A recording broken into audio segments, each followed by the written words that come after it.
زیڑا پگڑی در سارا ډیر خوان کوي مولانا زار غیرتی مولانا. بل موضوع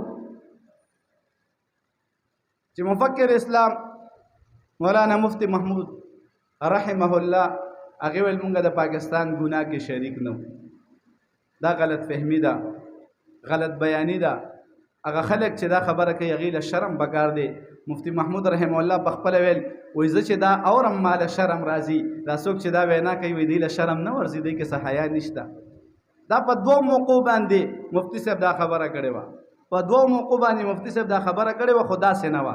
د هغې حقیقت دا و د مسلم لیگ چې کوم مسلم لیګ و د هغې چودھری ظهور الحق د هغې رهنما و، هغې ویل داسې ناستو یو ځای او د مسلم لیگ باره کې خبره کېده او دوی ویل چې مسلم لیگ خو زمونږ مور وه او بیا وایي هغې ګپه لګولې چې دا مور هم بدکاره شوه.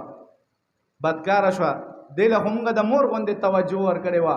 مسلم لیگ مونږ خپله دا جماعت مونږ خپله مور ګڼله، خو کاش هغه مور کنجره او خطا، هغه مور بدکاره او خطا، د هغه مور جرمونه دونه زیات دي، د هغې ګناهونه دونه زیات شو چې مونږ یې بلکل شمارلی نه شو.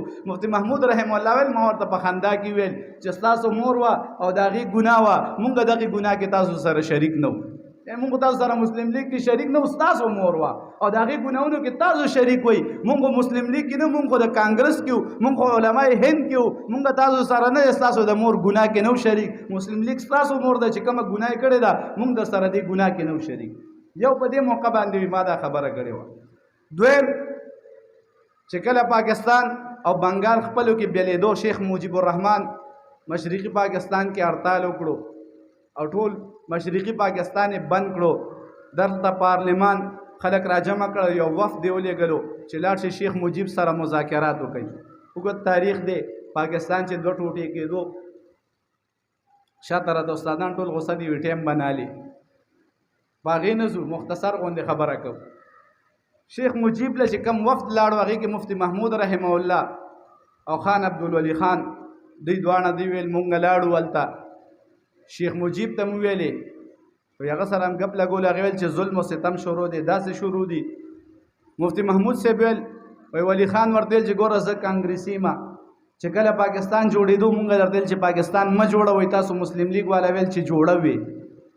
زه همغه کانګرسي یم، زما پلار خان عبدالغفار خان د کانګرس و، د پاکستان جوړېدو مخالف و، چغې والې چې پاکستان نه دي جوړول پکار.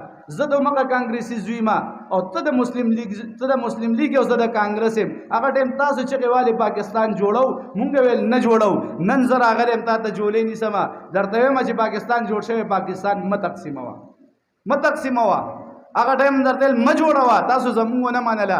نن بیا درته ویو چې مې ماتوئ، تاسو بیا هم زمونږ نه منئ. مفتی محمود صاحب ورته ویل، مفتی محمود صاحب هغې ویل هلته نه چې کله رالو هغه سره مونږ دا خبرې وکړې. و بیا د پاکستان وزیر اعظم ذوالفقار علي بټو مرحوم وایي هغې اسمبلی کې دا خبره وکړه.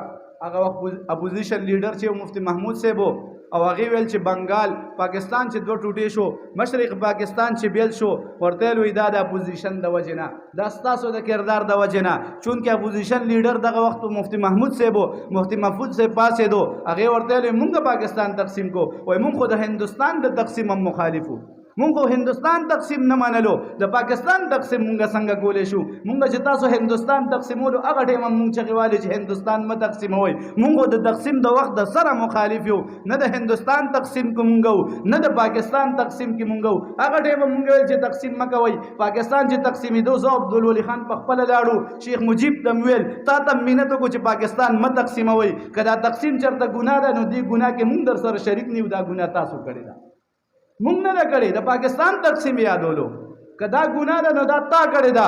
ذوالفقار علي بټو ته تا کړې ده، شیخ مجیب ته ویل تا کړې ده. مونږ دې ګناه کې در سره شریک نه وو، مونږ خو لاړو هغې ته مینت وکړو. حقیقت دونه و، خبره دونه وه، دې له غلط رنګ ورکړی شو چې مونږ تقسیم نه، دوی د تقسیم د پاکستان مفتی محمود صاحب یادولو او دوی د هندوستان هغه وخت تقسیم له لاړل چې مونږ د تقسیم ګناه کې او د پاکستان جوړېدو ګناه کې شریک نه. حالانکه داسې نه وه. خبره چې څونه شوي هغه سیاق او سباق سره پیش کول غواړي. خبره چې نیمه وشي د هغې نه غلط فهمیانې جوړې شي.